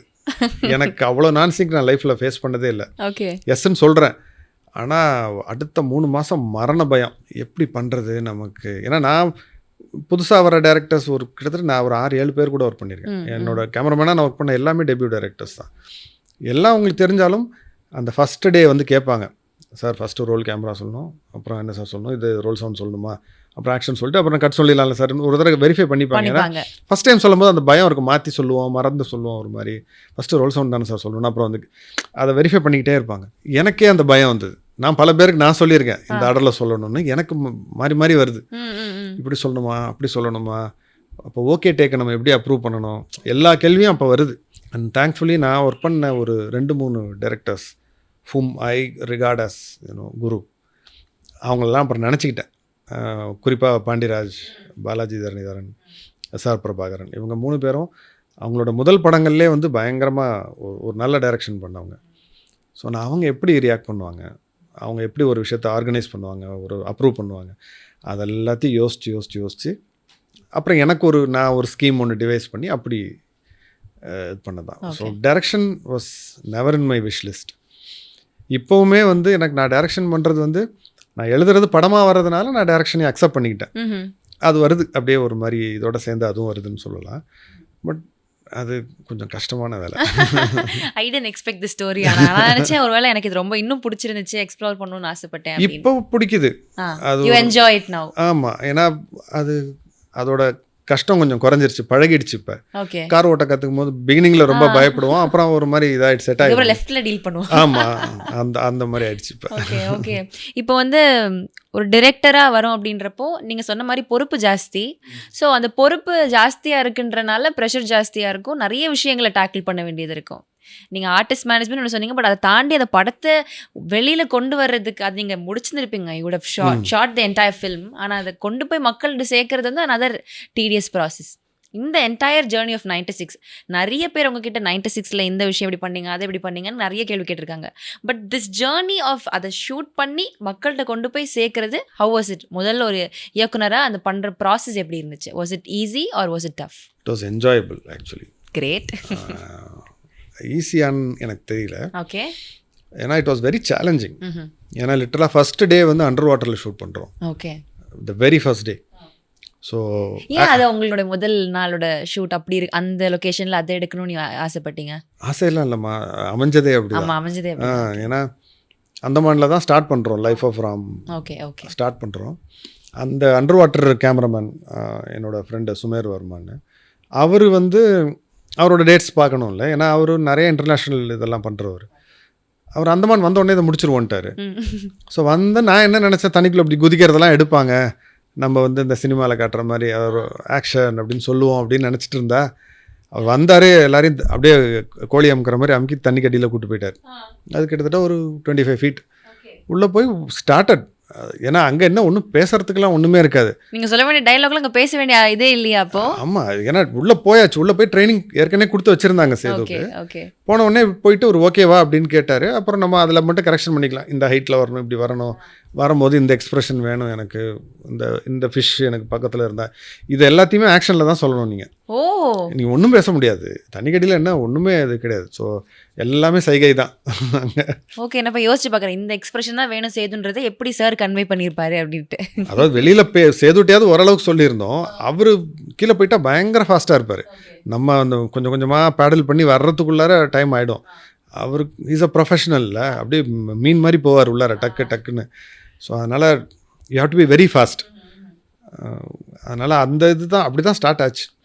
ஸோ அங்கே தெரிஞ்சிருச்சு இந்த கதை இப்படி தான் போகுது, இந்த படமே இப்படி தான் போகுது அப்படின்னு. அதுக்கப்புறமா அங்கேருந்து ஆரம்பித்து கிட்டத்தட்ட அந்த சாங்கே வந்து 14 days ஷூட் பண்ணோம். ட்ராவல் எல்லாம் சேர்த்து 22 days. ஒரு ப்ரொடியூசர் அதுக்கு ஒத்துக்கிட்டதே பெரிய விஷயம். அதில் இத்தனைக்கு டான்ஸ் கிடையாது, ஒன்றும் கிடையாது, ஒரு ஊராக சுற்றுறது தான் அந்த பாட்டு. ஆனால் அவ்வளோ என்ஜாயபுளாக இருந்தது. ஏன்னா அந்தமானே 4 நாள் ஷூட் பண்ணோம். 4 நாளும் மழை இருந்தது, கடலில் போய் ஷூட் பண்ணோம், ஹேவ்லாக்கில் அங்கே எங்கேன்னு எங்கெங்கேயோ ஷூட் பண்ணுறோம். 4 நாள் தான் ஒரு சாங்க்கான நம்பர் ஆஃப் டேஸ். அது முடிக்கும் போதே சேது கேட்டாப்புல, முடிஞ்சா 4 நாள் ஷூட் பண்ணியிருக்கோம், இவ்வளோ ஃபுட்டேஜ் இருக்கே அப்படின்னு. இல்லைப்பா இங்கேருந்து கல்கட்டா போகிறோம்னா. ஓ கல்கட்டா இல்லை, ஆமாம் இங்கேருந்து பக்கம் இல்லை, இப்படியே போயிடலாம்ல அப்படின்னாரு. ஆமாம் அங்கேருந்து அப்படியே எப்படி ரிட்டர்ன் சென்னை இப்படி வந்துடுறோமான்னாரு. இல்லைப்பா அங்கேருந்து ஜெய்ப்பூர் போகிறோம் அப்படின்னாரு. ஜெய்ப்பூரில் என்னன்னா அந்த ஒரு காரில் ட்ரிஃப்டிங் அடிக்கிற மாதிரி ஒரு ஷாட் இருக்குது, அது எங்கே எடுப்பீங்க அப்படின்னாரு. அங்கே ஒரு லேக் ஒன்று இருக்குது, சாம்பர் சால்ட் லேக்குன்னு, அங்கே எடுக்கிறோம். ஓகே ஓகே, அங்கேருந்து இப்படி அங்கே ஏர்போர்ட் இருக்கலாம், அங்கேருந்து அப்படியே ரிட்டர்ன் வரலாம் இல்லைன்னா. இல்லைப்பா அங்கேருந்து ஜோத்பூர் போகிறோம் அப்படின்னோம். அங்கேயே அவருக்கு ஒரு மாதிரி ஆகிட்டார். சரி ஜோத்பூரில் என்ன இருக்குன்னாரு. அங்கேருந்து இதெல்லாம் எடுக்கணும். அப்புறம் அப்படின்னாரு. அங்கேருந்து ஜெய்சால்மர் போகிறோம், அங்கே அந்த சாண்ட் டியூன்ஸ்லாம் இருக்குது அங்கே. சரி அப்புறம் அங்கேருந்து ரிட்டர்ன் நம்ம திருப்பி ஜெய்ப்பூர் தானே வந்து ஆகணும்னு. இல்லை அங்கேருந்து அப்படியே நம்ம சண்டிகர் போயிட்டு. எப்பயே வீட்டுக்கு விடுவேன் நீ? அதான் அவரோட மூடு அதான். சரி நீ பேசி முடிங்கிற மாதிரி விட்டார் அவர். என்ன சண்டிகர் போகிறோம், சண்டிகர்லேருந்து அப்படியே மணாலி போகிறோம். சரி மணாலியில் இதெல்லாம் எடுக்கிறோம் அப்படின்னு. சரி ஓகே சார், அப்போ நீங்களா இருக்கணும். இல்லை மணாலியோட முடிஞ்சிருச்சு, அப்புறம் ரிட்டர்ன். அப்போ அவ்வளோதான் நான் முடிஞ்சா அதோட அப்படின்னாரு. ஸோ அது அந்த ஹோல் இது வந்து ட்ராவலே என்ஜாய் பண்ணாத மனுஷன்தான் சேது. அவருக்கு எப்படின்னா ஷூட் முடிஞ்சால் வீட்டுக்கு போகணும், வீட்டில் போய் சாப்பிட்டுட்டு வீட்டில் இருக்கவங்களெல்லாம் வம்பிழுத்துட்டு தூங்குறது தான் அவருடைய இது. அவரை இப்படி சுத்த விட்டு கடைசியில் மணாலி வரும்போதெல்லாம் அவருக்கு எப்படியும் ஒரு ஸ்டார் ஹோட்டலில் போட்டிருப்போம், நாங்கள் பக்கத்தில் வேறு ஏதாவது ஒரு ஹோட்டலில் இருப்போம். அவர் அப்படியே வந்து எங்கள் ஹோட்டலே தங்கிட்டார். எங்கள் கூட பேசிட்டு சாப்பிட்டுட்டு அப்படியே படுத்துவீங்க, அங்கேருந்து எந்திரிச்சு அப்படியே ஷூட் பண்ண ஆரம்பிச்சிட்டோம். So gradually he started enjoying the travel. So அதுக்கப்புறம் எந்த அளவுக்குனா படம் முடியும் போது இந்த மாதிரி நீங்கள் எதாவது ட்ராவல்லாம் போனேன் நீங்கள் கூப்பிடுங்க, நானும் சும்மா வர்றேன். ஏன்னா அவருக்கு பெரிய என்ஜாய்மெண்ட் என்னென்னா அங்கே யாருக்குமே சேதுவை தெரியாது. அவர் அப்படியே எங்களோட இருக்கிற பாட்டு வரலாம், காஸ்டியூம்ஸும் ஒரு ஆக்டர் மாதிரி இருக்காது அதில். ஒரு அட்வென்ச்சரில் போகிற ஒரு ஆளோட ஒரு ஜிப்சி ஒரு costume. Exactly. So he will literally merge with us. அவரை நீங்கள் ஒரு டெக்னீஷியன்னு சொல்லிடலாம், அப்படி தான் இருப்பார் பார்க்குறதுக்கு. அதை அவர் ரொம்ப என்ஜாய் பண்ண ஆரம்பிச்சிட்டாரு. அப்புறம் படம் போக போக என்ன சொல்கிறது, it only just kept growing. So yes, shooting wise இந்த மாதிரி உங்களுக்கு வந்து இட் காட் பெட்டர். நீங்கள் யோசிச்சதை தாண்டி நல்லா போயிட்டே இருந்துச்சு. ஸோ படம் அழகாக முடிஞ்சாச்சு. இப்போ அதை எடுத்துகிட்டு கொண்டு போய் சேர்க்கணும், அந்த ப்ராசஸ் எப்படி இருந்துச்சுட்டு? அங்கே தான் 7:30 ஸ்டார்ட் ஆச்சு.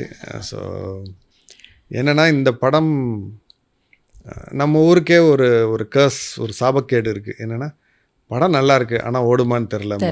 அதாவது எப்படின்னா நல்ல சாப்பாடு நல்ல டேஸ்ட்டாக இருக்குது ஆனால் சாப்பிட்லாமான்னு தெரில. இந்த மாதிரி ஒரு முட்டாள்தனம்னே சொல்லலாம். அது இங்கே இருக்குது, ஒன்றும் பண்ண முடியாது. ஏன்னா அது ஒரு சில நார்ம்ஸ் இருக்குல்ல, இங்கே ஓடும்னு நினச்சி ஒரு சில நார்ம்ஸ் வச்சுருக்காங்க. அது அவங்களுக்கே ஒர்க் அவுட் ஆகிறதில்ல, விட்டுருந்தாலும் அது எதுனாலையோ காலங்காலமாக அது இருக்கு. சைலண்ட்டாக வந்து ரெட் காயின் போய் அந்த இதில் பாக்கெட் பண்ண ஃபீல் எனக்கு. இல்லை அது ஒர்க் ஆகுதுன்னா அதை நம்மளும் கற்றுக்கலாம், தப்பு கிடையாது. அதுதான் ஆகலையே, அதை வச்சுக்கிட்டு ஒரு இதில் சுந்தரராஜன் சார் சொல்லுவார்ல, என்னதுன்னு அது ஒன்றும் இல்லை கீழே போட்டிருப்பார். அந்த மாதிரி ஒரு ஒன்றும் இல்லாத விஷயந்தான் அது. ஏன்னா அந்த படத்தை பல பேர் பார்த்துட்டாங்க. இதுக்கு முன்னாடியே வேறு எங்களுக்கு நடந்திருக்கு. கேமராமேனாக இருக்கும்போது நடுவில் கொஞ்சம் பக்கத்தை காணும்னு ஒரு படத்துக்கு இது நடந்தது. கிட்டத்தட்ட ஒரு 12 ஷோ போட்டோம். பார்த்தவங்க எல்லோரும் படம் சூப்பர் ஆனால் இது ஓடுமான்னு தெரில அப்படின்னாங்க. அதே இது அப்படியே ரிப்பீட் ஆகுது 96க்கு. நல்லா இருக்குது ஆனால் இது ஓடுமான்னு தான் தெரில, பேசிகிட்டே இருக்காங்க அப்படின்னு ஏதோ சொல்கிறாங்க. எனக்கு என்னென்னா மனசுக்குள்ளே ஒரு விஷயம் அப்போவே தோணிடுச்சு, இந்த படம் தேட்டருக்கு வந்துச்சுன்னா 100 days கட் ஃபீலிங். ஆமாம், இதில் வந்து இது வந்து நம்ம எடுத்தோங்கிறதுக்காக இல்லை, the way it has turned out. ஏன்னா நம்ம மட்டும் கிடையாது இல்லை படத்தில், நம்ம எழுதுகிறோம், டைரக்ட் பண்ணுறோம், 2 பேர் நடிச்சிருக்காங்க, ஒருத்தர் மியூசிக் போட்டிருக்காரு, அதில் அவ்வளோ டெக்னிக்கல் இது போயிருக்கு உள்ளார.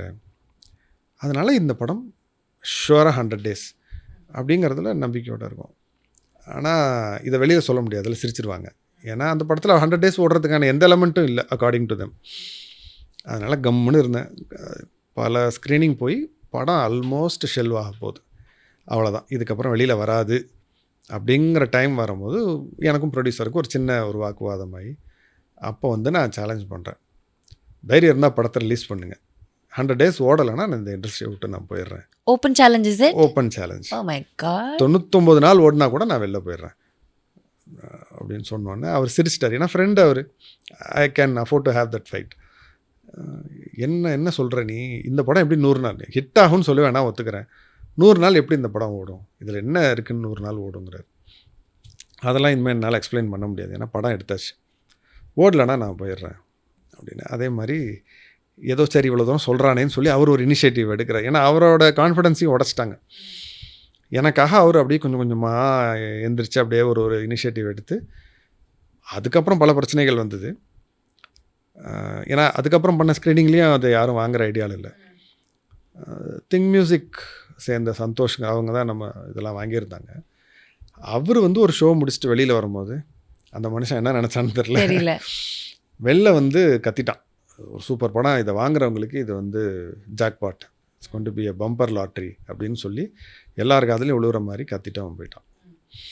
ஸோ அந்த நியூஸ், ஏன்னா ஹீஸ் என்னன்னு சொல்கிறது, எப்படி சொல்லலாம், அவங்க இண்டஸ்ட்ரியில் எல்லாரோடையும் டச்சில் இருக்கிற ஹைலி இன்ஃப்ளூயன்ஷியல் பர்சன். ஸோ சொன்னால் அது the message will reach people. இப்போ நம்ம சொன்னோம்னா எங்கேயும் போகாது, நம்மளை தாண்டி எங்கேயும் போகாது. அப்படி ஒரு இடத்துல இருக்கிற ஆள் சொல்லும் போது அது போய் ரீச் எங்கே போகணுமோ அது போயிடுச்சு. ஸோ அப்படி தான் அந்த படம் ரிலீஸ் ஆகுது. அண்ட் ரிலீஸ் ஆகிற அன்றைக்கும் பிரச்சனை. கிட்டத்தட்ட the whole night we are standing outside the financials house trying to fix things. மொதல் படம் வரலன்னா நல்லா இருக்காதுன்னு சொல்லி அவர் விட்டு கொடுக்குறாரு. விட்டு கொடுத்து தான் ரிலீஸ் ஆகுது. ரிலீஸ் ஆகியும் பிரச்சனை எங்களுக்கு ஓயலை. ப்ளகியாரிசம் அலிகேஷன்ஸ்லாம் எங்கள் மேலே வந்தது. சரி, அதோட முடிஞ்சிருச்சு. ஏன்னா நம்ம ஊரில் ஒரு சிலர் தான் வந்து இது ஒரு நல்ல படம்னு சொல்லி வந்து நம்மளை பாராட்டுவாங்க. அது சிலர் வந்து நம்மளை என்ன சொல்கிறது, இவனுக்கு எப்படி அது நடக்கலாம் அப்படின்னு சொல்லி நம்மளை கொஞ்சம் காலி டவுன் பண்ணுறதுக்கு ரொம்ப, ஒருத்தர் 2 பேர் பண்ணால் பரவாயில்ல, அவங்க வர்றாங்கன்னு அவங்க கூட சேர்ந்து ஒரு 100 பேர் வருவாங்க. அது ரொம்ப ஒரு இட் வாஸ் வெரி என்ன சொல் வெரி டிப்ரெஸிங், ஹார்ட் பிரேக்கிங். அது என்னடா நம்ம இண்டஸ்ட்ரியை நம்ம அப்படி நினச்சிட்டு இருக்கோம், ஆனால் இப்படிப்பட்டவங்களும் இருக்காங்களேங்கிற மாதிரி இருந்தது. அப்போ தான் அதோட ஒரு உண்மை முகம் தெரிஞ்சுது. தேங்க்ஃபுல்லி அதை கவுண்டர் பண்ணுற மாதிரி சில நல்லவங்களும் இருந்தாங்க. அவங்களாம் இல்லைன்னா நம்மளை அவ்வளோதான் மண்ணோட மண்ணாக்கியிருப்பாங்க. அந்த 1-2 ஆனஸ்ட் பீப்புள் வேர் வெரி என்ன சொல்கிறது essential to come out of that issue. அதுக்கப்புறமா என்னென்னா படம் ஓடுது கிட்டத்தட்ட ஒரு 33 நாள் இதாகும் போது பார்த்தா சன் டிவியில் படத்தை போட்டாங்க. ஏன்னா படம் வந்து ஈஸியாக 50 days கிராஸ் பண்ணணுன்னு சொல்கிறாங்க. ஆனால் சன் டிவியில் படத்தை போட்டாங்க. போட்ட உடனே சரி அவ்வளோதான், இனிமேல் தேட்டரை விட்டு போயிடும் அப்படின்னு நினைக்கும் போது டிஸ்ட்ரிபியூட்டர்ஸ்லாம் கால் பண்ணி சொல்கிறாங்க, நீங்கள் ஏன் சார் அப்படி பயப்படுறீங்க, அவங்க எதில் போட்டால் என்ன, நாங்கள் தேட்டரை விட்டு எடுக்க மாட்டோம், படம் நல்லா போய்ட்டுருக்கு, தைரியமாக இருங்க அப்படின்ட்டாங்க. இது என்னடா புது கதையாக இருக்குது, டிவியில் வந்துச்சுன்னா படம் போயிரும்ல நான் கேள்விப்பட்டிருக்கேன். பார்த்தா இட் கெப்ட் கோயிங். சரி 50 days கிராஸ் பண்ணது எல்லாம் கேட்குறாங்க, இல்லை 50வது நாள் ஷீல்டு ரெடி பண்ணிடலாமா, கொடுத்துடலாம் அப்படின்னோடனே எனக்கு என்னென்னா வீராவேசமாக பேசிட்டோமே, 100வது நாள் ஷீல்டு தான் கொடுப்போம், அது ஓடணும்ல, இவங்க தான் சேனல்லலாம் போட்டாங்களே, அப்புறம் அப்படி. ஸோ என்ன செய்யலாம் அப்படின்னு வெயிட் பண்ணும்போது பார்த்தா 50 கிராஸ் பண்ணி கிட்டத்தட்ட 70 டச் பண்ணிடுச்சு. அப்போ கூட கேட்குறாங்க 75 வேணால் ரெடி பண்ணிவிடுவோம், இதுக்கு மேலே கஷ்டம் அப்படிங்கிறாங்க. ஏன்னா 70 daysக்கு அப்புறம் ஒரு தடவை சூர்யா டிவியில் இன்னொரு தர படத்தை போடுறாங்க. ஏன்னா தே ஹாவ் த ரைட்ஸ், ஒன்றும் நம்ம ஸ்டாப் பண்ண முடியாது அவங்கள. அதையும் தாண்டி ஓடுது படம், ஓடி இட் டச்ட் 100 days. அதுக்கப்புறமா அப்புறம் அதுக்கு மேலே வெயிட் பண்ண முடியும், அடிங்கடா ஷீல்டுன்னு சொல்லி ரெடி பண்ணியாச்சு. ஓ மை காட், ஒரு பியூட்டிஃபுல் இது இல்லையா? இந்த ஒரு என்னதான் அதில் ஒரு டவுன் ஃபேஸஸ்லாம் இருந்து நீங்கள் சொன்ன மாதிரி டிப்ரெஸிங்காலாம் இருந்தால் கூட I mean I think it's worth it. இப்போ இந்த கதையெல்லாம் சொல்கிறதுக்கு யூஸ் ஆகுது இல்லை, இல்லைன்னா படம் எடுத்தால் ரிலீஸ் ஆச்சு அவ்வளோதான், அடுத்த படம் இவ்வளோ கதையெல்லாம் சொல்ல முடியாது. ஸோ அந்த விக்ட்ரிக்கு அப்புறமா எப்படி இருந்துச்சு உங்களுக்கு? அது வந்து அடுத்த ஒரு கதை எழுதுறதுக்காக ஒரு ப்ரெஷராக இருந்துச்சா, இல்லை நம்ம இது பண்ணியிருக்கோம் அப்படின்றப்போ I think I will be able to figure it out next, நான் அடுத்ததையும் வந்து பண்ணிவிடுவேன் அப்படின்னு ஒரு கான்ஃபிடென்ஸ் வந்துச்சா? ப்ரெஷராக கான்ஃபிடென்ஸா? எனக்கு முதல்ல அது விக்ட்ரியாக தெரியல, it was more an artistic satisfaction. So it was not a race. So அதனால் அது ஒன்றும் இல்லை. சொல்லப்போனால் என் கூட அந்த டைம் அந்த வின்டர் ஆஃப் 2018 வந்து நிறைய படங்கள் ஹிட்டாச்சு.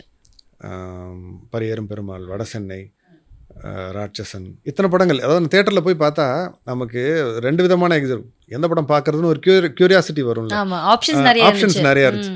சில நேரம் இதில் எதரா பார்க்குறது அப்படிங்கிற மாதிரி நொந்து போகும், ஒரு படமும் நமக்கு பார்க்குற மாதிரி இருக்குது. அப்படி இல்லை, அந்த வருஷம் வந்தது எல்லாமே நல்லா இருக்குது. போன வாரம் வந்தது, அடுத்த வாரம் வரப்போகிறது எல்லாமே நல்ல படமாக இருக்குது. அதனால் எனக்கு அது ரொம்ப ஒரு ரியஷோரிங்காக இருந்தது. சரி, தமிழில் இவ்வளோ நல்ல படங்கள் வந்திருக்கு, இதுக்கு இடையில நம்ம படமும் ஓடுது அப்படிங்கிறது இட் வாஸ் கிரேட். அண்ட் ஜென்ரலாகவே எனக்கு ஈவன் நவ் மெய்யழகன் பொறுத்த வரைக்கும் அப்படி தான். எனக்கு அந்த படம் எடுத்து முடித்து ஃபஸ்ட் காப்பி எடுத்தோன்னே என்னோடய வேலை முடிஞ்சிருச்சு. I will detach from the film. அதுக்கப்புறம் அது தேட்டரில் வந்து எத்தனை கோடி கலெக்ட் பண்ணுது, எவ்வளோ நாள் ஓடுது, அதெல்லாம் நமக்கு இட் டசன்ட் அஃபெக்ட் மீ. ஆமாம், விஷ்ணுவர்தன் சார் சேம் வேர்ட்ஸ் அவர் சொன்னார். படம் முடிச்சிட்டதுக்கப்புறம் எனக்கும் அந்த படத்துக்குமான கனெக்ஷனை நான் எடுத்துருவேன், அது வசூல் பண்ணுறது எனக்கு ஒரு மேட்டரே இல்லை அப்படின்றவாரு. அதே விஷயத்த சொல்கிறீங்க. ஆஸ் அ ஸ்டோரி டெல்லர் நமக்கு தெரியும்ல, என்ன எழுதுகிறோம், என்ன நம்ம கன்வே பண்ணுறோம், இது இப்படி தான் பண்ண முடியும், வேறு மாதிரி பண்ண முடியாது, இதோட பெஸ்ட் இது தான். The best form of 96 is what you are seeing on screen. அதுக்கு முன்னாடி I had like 3-4 forms on paper. Okay, அதெல்லாம் உங்களுக்கு வந்திருக்காது. ஆமாம். ஸோ அது மாதிரி தான். So it's an evolution and that evolution is over when the first copy is done. அதனால அதுக்கு மேலே அதோட அது அவ்வளோதான். அது குழந்தை வளர்ந்துருச்சுன்னா விட்டுறணும், அது எழுந்து ஓடிடும், அது டிஸ்டர்ப் பண்ணக்கூடாது, அது பாட்டுக்கு அது பார்த்துக்கணும், அது போக்கில் விட்டுறணும் அது. Yes, another very beautiful thing about 96 வந்து a love film with not even a small peck on the cheek. ஒரு சின்ன ஒரு கன்னத்தில் ஒரு முத்தம் கூட இருக்காது, ஆனால் அது ஒரு பியூட்டிஃபுல்லான லவ் படம் அப்படின்னு அப்படி ஒரு கமெண்ட் நான் எங்கேயோ நான் பார்த்தேன். அது எனக்கு ரொம்ப பிடிச்சிருந்துச்சு. ஸோ இப்படி ஒரு காதல் கதையை திரையில நமக்கு காமிக்கிறதுக்கு ஒரு இயக்குனர், அவருக்கு காதல் பற்றின புரிதல் என்னவா இருக்குது? ஒன்றும் இல்லை. இல்லையே, உங்களது காதல் திருமணம்னு நாங்கள் கேள்விலாம் பட்டோம், அதனால you definitely will have a perspective please. என்னன்னா, நான் பலர் சொன்னால் நம்ப மாட்டாங்க, I am the most unromantic person you can find. Okay, எனக்கு நான் இதை எடுக்கிறதுக்கான ரீசனும் நான் கிடையாது. என்ன காரணம் அப்படின்னா, இது வேற ஒரு நண்பரோட ஒரு இது கதைன்னு சொல்ல முடியாது, அவனை இன்ஸ்பிரேஷன் வச்சுக்கலாம். ஏன்னா அவன் கிட்டத்தட்ட ஒரு 40 வயசு வரைக்கும் கல்யாணம் பண்ணாமல் ஸ்கூலில் அவன் லவ் பண்ண பொண்ணை நினச்சிட்டு அப்படியே இருந்த ஒரு பையன். அவன் வந்து இதுக்கு வரல, எங்கள் ஸ்கூல் ரீயூனியனுக்கு வரல. எனக்கு அதை கேட்கும்போது ரொம்ப சுவாரஸ்யமாக இருந்துச்சு. ஒரு பையன் இப்படி இருக்கிறது ரொம்ப ஆச்சரியமாக இருக்குது. எனக்கு அதுதான் என்ன ரொம்ப எக்ஸைட் பண்ண விஷயம். எனக்கு அது மாதிரி ஒரு சில விஷயங்கள் மேலே தான் அது மாதிரி ஒரு மாறாத ஒரு இதெல்லாம் உண்டு. நேச்சர் மேலே அது மாதிரி உண்டு, சினிமா மேலே உண்டு. பட் ஒரு மனுஷன் ஸ்கூலில் லவ் பண்ண பொண்ணு, அந்த பொண்ணுக்கு தெரியவே தெரியாது இவன் லவ் பண்ணான், இன்றைக்கி வரைக்கும் தெரியாது. அதை நாங்களே ரொம்ப அவனை டார்ச்சர் பண்ணி அவனை பிதுக்கி தான் எடுத்தோம் அந்த விஷயம். வெளில வர வைக்கிறதே ஒரு பெரிய டாஸ்க். ஏன்னா அவன் ரொம்ப அழுத்தமான பையன், அவன் எது கேட்டாலும் ஒரு மாதிரி அப்படி சிரிக்கிற ஒரு பையன். அவன்கிட்டேருந்து அந்த விஷயத்தை வர வைக்கிறதுக்குள்ளே போதும் ஆயிடுச்சு. ஸோ அதுதான் என்னை முதல்ல எக்ஸைட் பண்ண விஷயம். இல்லைன்னா நான் பார்க்க வேண்டிய படமே நான் ஜென்ரலாக இப்போ நெட்ஃப்ளிக்ஸ்லாம் வந்துருச்சு. அப்போ என்ன ஸ்டார் மூவிஸ் அதெல்லாம் அப்போ பார்க்குறது. அப்போ கூட நான் வந்து இந்த romantic comedy, emotional films, feel good ஃபிலிம்ஸ்லாம் பார்த்தா எனக்கு தூக்கம் வரும், போர் அடிச்சிடும்.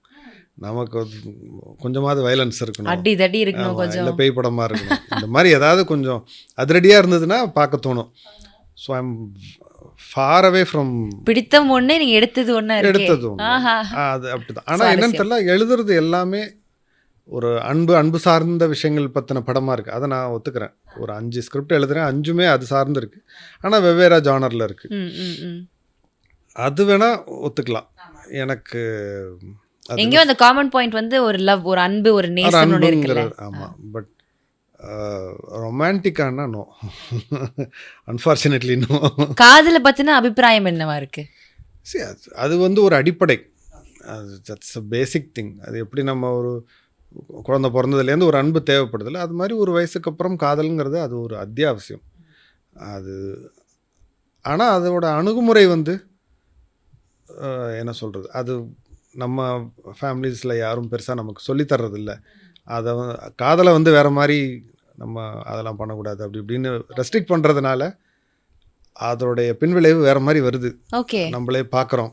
Okay, both for men and women, especially for men the understanding about women வந்து ரொம்ப மோசமாக இருக்குது. அது கொஞ்சம் அவங்க பேரண்ட்ஸே சொல்லி கொடுத்துட்டாங்கன்னா அது ரொம்ப நல்லது இல்லை. சின்ன வயசுலேருந்தே அது தெரியும், how you should treat a women, what is love அப்படிங்கிறத கொஞ்சம் சொல்லணும். யாரோ ஒருத்தர் சொல்லணும் ஃபேமிலியில், எல்டர்ஸ் மெயின்லி. ஏன்னா அவங்களா தெரிஞ்சு வரும்போது they would have even cross their middle age, waste of life அப்புறம். ஸோ அதனால் அதை பற்றின புரிதல் வேணும். அது நம்ம ரொம்ப அது ஏதோ தப்புங்கிற மாதிரி, ஒரு தீண்டத்தகாத இது விஷயம் மாதிரி அதை ட்ரீட் பண்ணக்கூடாது. அதை பண்ணுறவங்களும் சொல்கிறதுக்கு ஒரு தயங்கி, அது ரொம்ப இயல்பான ஒரு விஷயம். அதை எப்படி பார்க்கணுமோ அப்படி பார்த்தாலே போதும். அதை க்ளோரிஃபை பண்ணவும் தேவையில்லை, அதை சப்ரஸ் பண்ணவும் தேவையே இல்லை. அதோட தன்மையில் விட்டாலே போதும். ஓகே, என்னோட ஒப்பீனியன் அது. ஓகே, இதில் நீங்கள் சொன்னது எனக்கு ரொம்ப பிடிச்ச ஒரு விஷயம் இருந்துச்சு. உமன் பற்றின ஒரு புரிதல் வந்து ஆண்களுக்கு இல்லை அப்படின்னு. தனா உங்களுடைய மனைவி, அவங்க காதல் திருமணம் இல்லையா?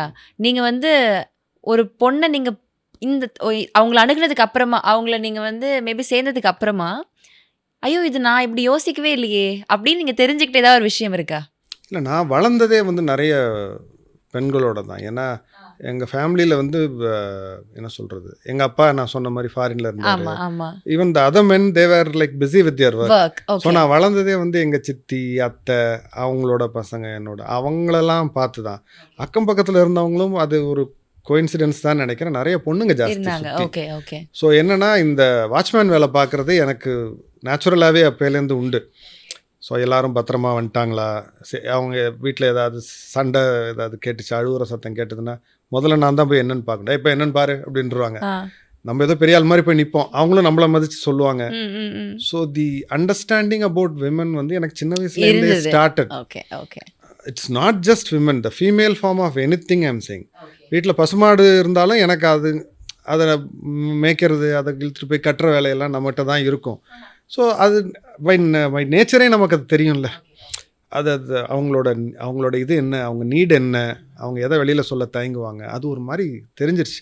கூட பிறந்த தங்கச்சி கிடையாது, அவ்வளோதான். பட் அந்த அண்டர்ஸ்டாண்டிங் அபவுட் விமன் வந்து ரொம்ப அது எனக்கு தெரியாது. பட் அது உள்ளுக்குள்ளே அது ரொம்ப ப்ரொஃபவுண்டாக இருந்துகிட்டே தான் இருந்தது. இப்போ எனக்கு ஒரு மகள் இருக்கிறதுனால அது இன்னும் இட்ஸ் ஸ்டில் க்ரோயிங், இன்னும் ஆழமாக தெரியுது. It's an ongoing process. Beautiful தான். And also I think it reflects in your work also. நீங்கள் வச்சுருக்கிற அந்த இமேஜ் தான் நீங்கள் ரிஃப்ளெக்டும் பண்ணுறீங்க. ஜானுவோட டிசைனை நாங்கள் அப்படி தான் பார்க்குறோம். ஸோ எஸ், இப்போது 96 வந்து எப்படி 2 பேருக்கு நடுவில் இருக்கிற ஒரு அழகான ஒரு பாண்டிங்கில் ட்ராவல் ஆகுதோ, அதே மாதிரி மெய் அழகன்லேயும் நாங்கள் வந்து பார்க்குற விஷயம் வந்து கார்த்தி சாருக்கும் அரவிந்த் சாமி சாருக்கும் நடுவில் இருக்கிற ஒரு பாண்டிங், ஒரு ட்ராவல் அப்படின்ற மாதிரி தெரியுது.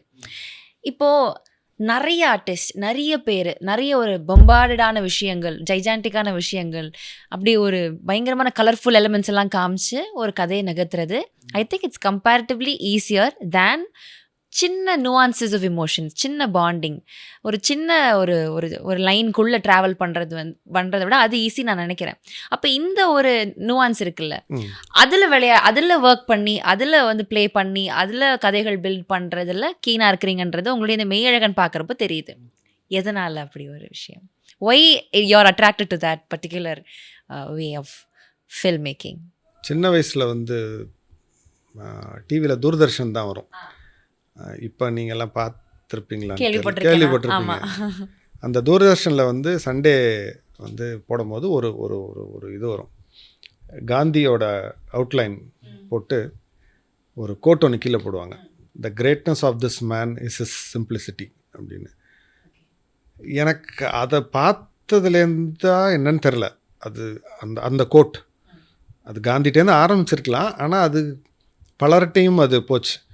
ஈவன் நம்ம ஊரில் இருந்த சூப்பர் ஸ்டாராக இருக்கட்டும், இல்லை சில டைரக்டர்ஸாக இருக்கட்டும், ஏதோ ஒரு வகையில் அந்த சிம்பிளிசிட்டி வந்து it has got its own greatness. ஆமாம், சிம்பிளாக இருக்கிறதே அது ஒரு வால்யூம்ஸ் பேசுகிற மாதிரி.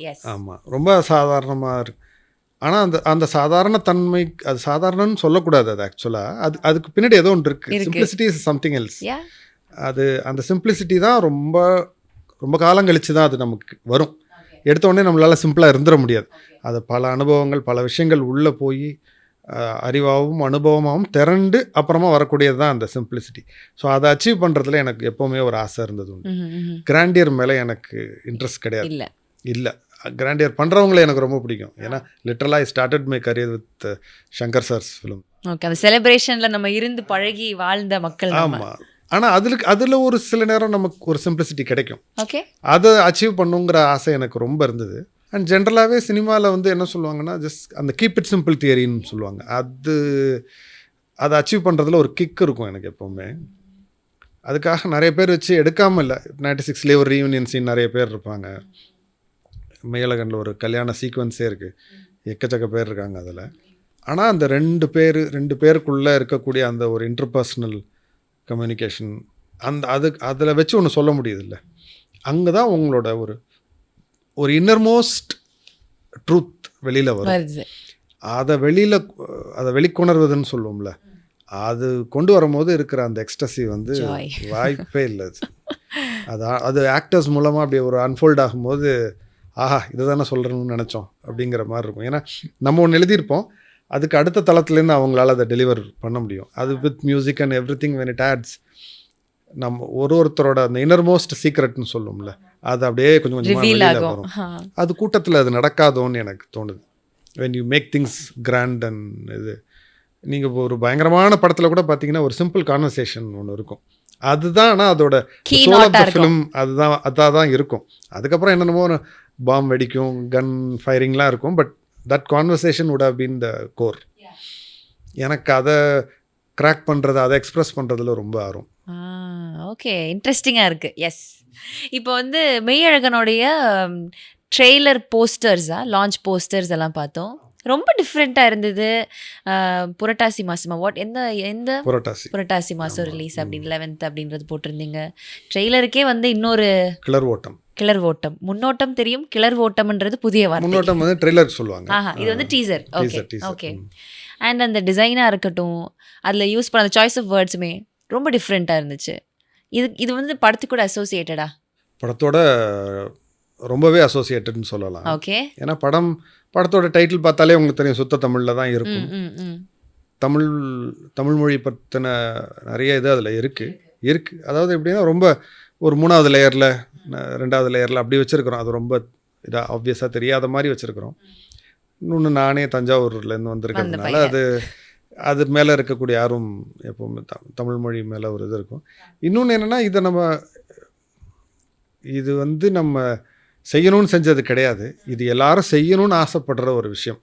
ஏன்னா நீங்கள் எந்த ஒரு மொழியில் போனீங்கனாலும் அவங்க வந்து எப்படி சொல்கிறது, அவங்களோட டைட்டில்ஸாக இருக்கட்டும் எதுவாக இருந்தாலும், நான் சொல்கிறது இந்தியாவை விட்டுருவோம்.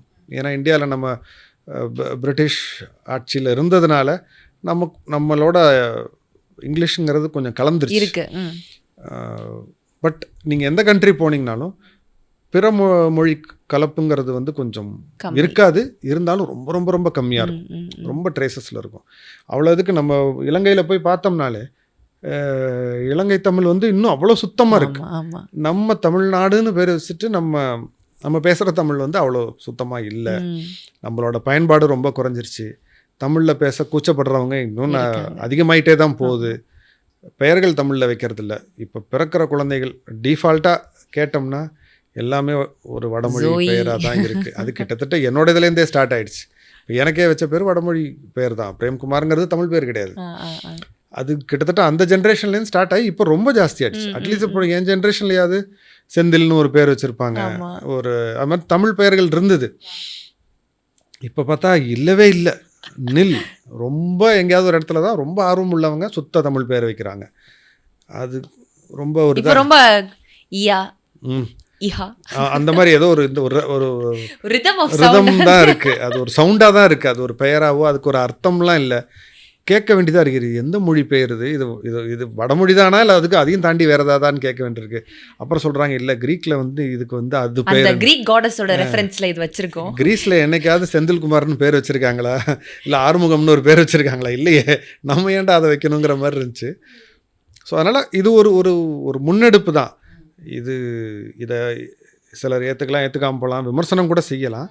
பட் இது ஏன்னா நான் ஏற்கனவே ஒரு இதில் சொன்ன மாதிரி தான், ஒரு காலகட்டம் வரைக்கும் நம்ம திரைப்படங்கள்லே பார்த்தா டைரக்ஷனுங்கிற வார்த்தை தமிழ்லேயும் எழுதுவாங்க, இங்கிலீஷில் டைரக்ஷன் போடுவாங்க, தமிழில் டைரக்ஷன்னே போடுவாங்க. திரைக்கதை டைரக்ஷன் அப்படின்னு போடுவாங்க. போட்டவங்கலாம் பெரிய ஆட்கள் தான். அவங்களுக்கு இயக்கம்னு போடணுங்கிற ஒரு இது வரல, தாட்டு வரல, அந்த வார்த்தையை யாரும் சொல்லலை.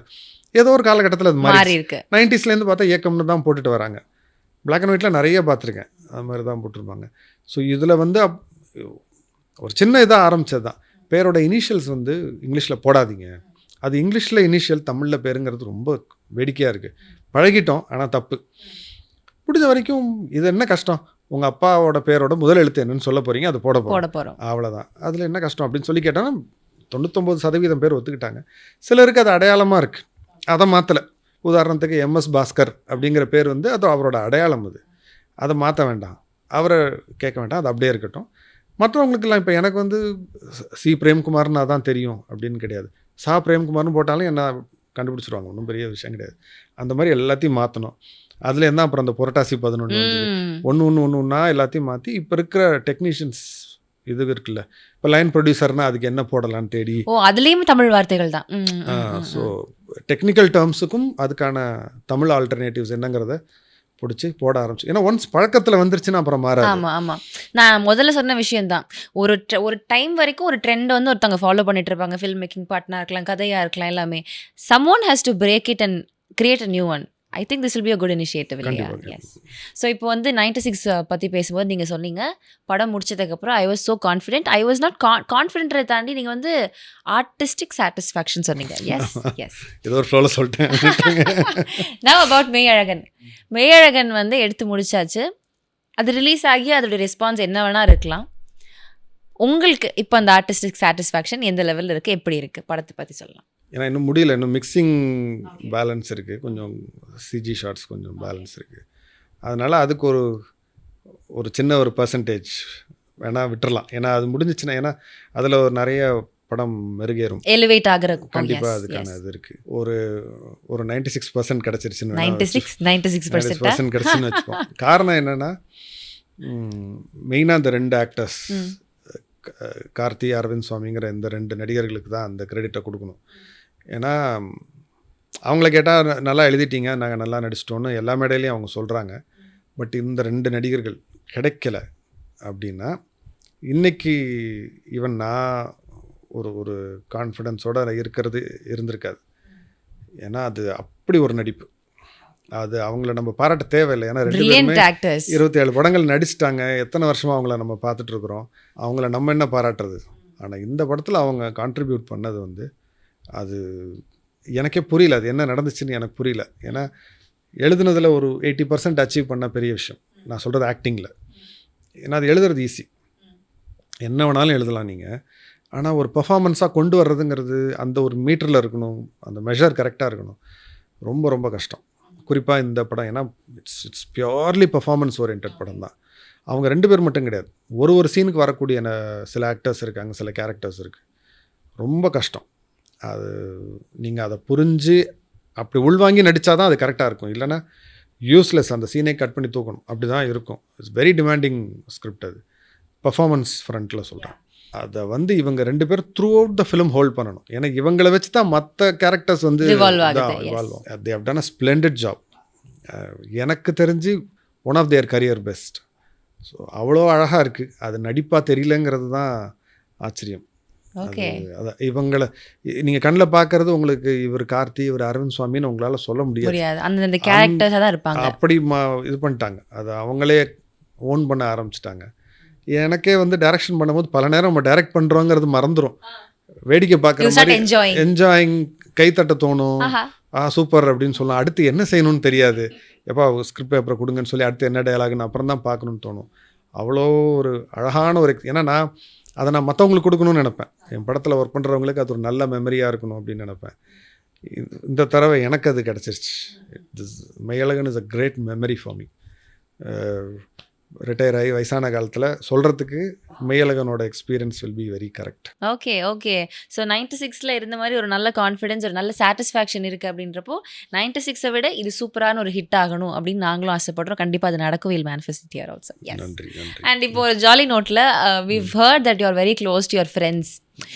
ஃப்ரெண்ட்ஸ் வந்து ஒரு part and parcel of your life, ரொம்ப முக்கியமான நபர்கள். ஃப்ரெண்ட்ஸ் பற்றி ஒரு சில வார்த்தைகள். எனக்கு குருவாக அமைஞ்சதே நிறைய பேர். அதாவது நான் சொல்கிறது ப்ரொஃபஷ்னலாக எனக்கு குருலாம் அமையறதுக்கு முன்னாடி எனக்கு அமைஞ்ச குரு அப்படின்னா என்னோடய ஃப்ரெண்ட்ஸ் தான். ஆக்சுவலாக to start with Balaji Dharanidharan. நானும் ஒன்றா ஃபிலிம் இன்ஸ்டியூட் படித்தோம். அவன் எடிட்டிங், நான் சினிமாட்டோகிராஃபி. பட் டைரக்ஷனோட இது ஸ்க்ரீன் ப்ளே டெக்னிக்ஸ் அதெல்லாம் நிறைய சொல்லிக் கொடுத்தது அவன் தான். ஸோ தெரிஞ்சோ தெரியாமலோ எழுதுறதுக்கான அந்த விதையை போட்டது அவன் தான். எழுதுறது, டைரக்ஷன், இது எல்லாமே.